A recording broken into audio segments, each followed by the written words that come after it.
Hello বন্ধুরা, প্রথম 4 line বুঝিয়েছি সনেট 116 বাই উইলিয়াম শেক্সপিয়ার্স। এখন নেক্সট 4 লাইন এক্সপ্লেন করব। দেখো তাহলে, O no it is an ever fixed mark. এখানে ইভার ফিক্সড মার্ক বলতে কাকে বোঝানো হয়েছে? পোলস্টারকে বোঝানো হয়েছে। তো লাইনটার মানে দেখো, ঠিক যেমন লাইট হাউস না সরে বা পোলস্টার না সরে পথভ্রষ্ট পথিকদের পথ দেখায়। ধরো ঝড়ঝঞ্ঝা হলে ঝড়ের রাতে কি হয়? এবার ফিক্সড মার্ক সেটা হলো পোলস্টার। পোলস্টারটা কী করে? স্থির হয়ে দাঁড়িয়ে থাকে আমাদের পথের দিশারি হয়ে। Next line, that's look on Tempest and is never shaken. ঠিক তেমনি সত্যিকারের ভালোবাসা নিজের জায়গা থেকে সরে না, বাধা বিপত্তি আসলেও।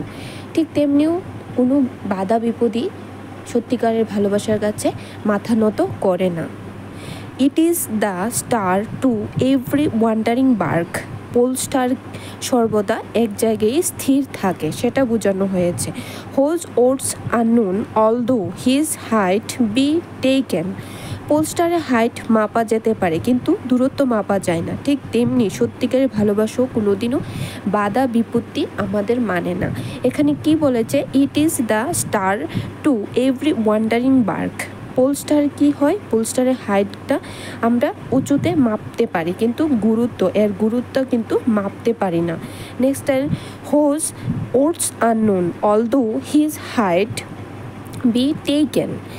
ঠিক তেমনি সত্যিকারের ভালোবাসাও কিন্তু কোনোদিনও বাধা বিপত্তি মানে না।